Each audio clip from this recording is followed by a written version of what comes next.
Hello everybody and welcome back to Red Eagle Politics. Make sure you like this video down below and subscribe to the channel if you are new. So, the economy is yet again in turmoil, and we know this, and this has been happening for a while. You've seen record levels of inflation. You've also seen wages stagnate and fall behind in regards to the comparison with the rising inflation. The stock market has been down 5% over the last month. It's dipped 1,600 points or so. And you also see bank failures starting to add up, just like we saw at the onset of the 2008 financial crisis. And this is not good news for everybody, but especially for one individual, the current president of the United States, Joe Biden, especially ahead of the 2024 election. We are less than 11 months away from the Iowa caucuses, and this is true. Biden has not exactly yet filed, but it's widely speculated that he's going to. He's declared his intention to run, and you're currently seeing the Republican primary field start to fill out already. We're sitting here in March of 2023. You're probably going to be seeing some Republican debates within 6 months. So 2024 election season is pretty much in full swing, and with an economy that's in shambles, it's not looking good for Joe Biden. So we're going to dive into this a little bit more. We'll analyze some of the numbers here. We'll look into some of these bank failures. But so Dow collapsing. And this is an indicator. Some people will say, well, that only impacts the wealthy individuals who own stocks. But a majority of Americans do own stocks. A majority of Americans have stocks in their retirement. They have stocks all over the place.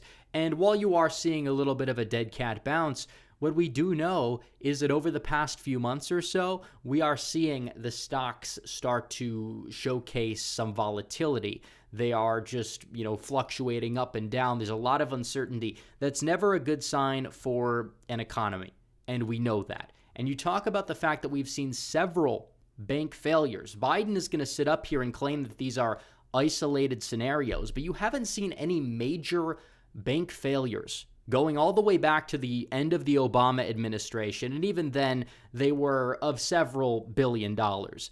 If you want to look at the actual largest bank failures in history, these are two out of the three largest, one of them obviously being in 2008, and that's your comparison right there. This is not an isolated incident. You are seeing this. You're seeing these banks consistently sitting on these unrealized losses. They're adding up, and these are not the only banks that are really in limbo here or banks that are failing. You're seeing more getting bailed out from our government. You're seeing them bailed out from foreign governments as well, like Saudi Arabia.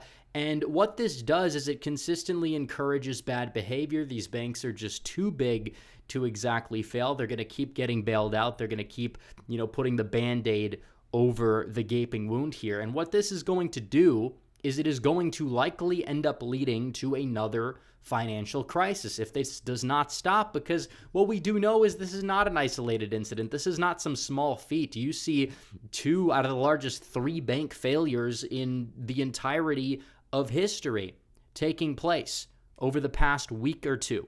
And that's not a good sign for an economy. We are affiliated with a 501c3 called We Are the 51%. This is based off of all the good people in the world giving extra effort to have a better way of life.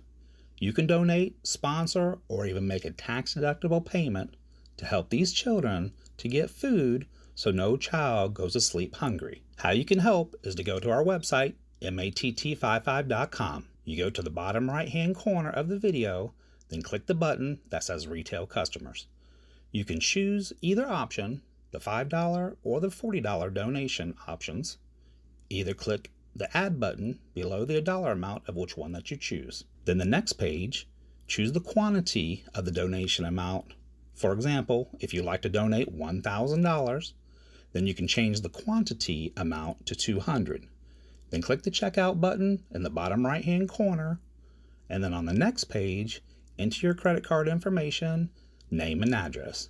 We will send you out a receipt for the amount so you can write this off as a donation on your taxes or also on your business taxes. Remember, our main goal is $1 million to help sponsor 20,000 children. 1 billion people in the world will lose their life due to starvation due to the famine that has already begun by 2025. In case I don't see ya, good afternoon, good evening, and good night.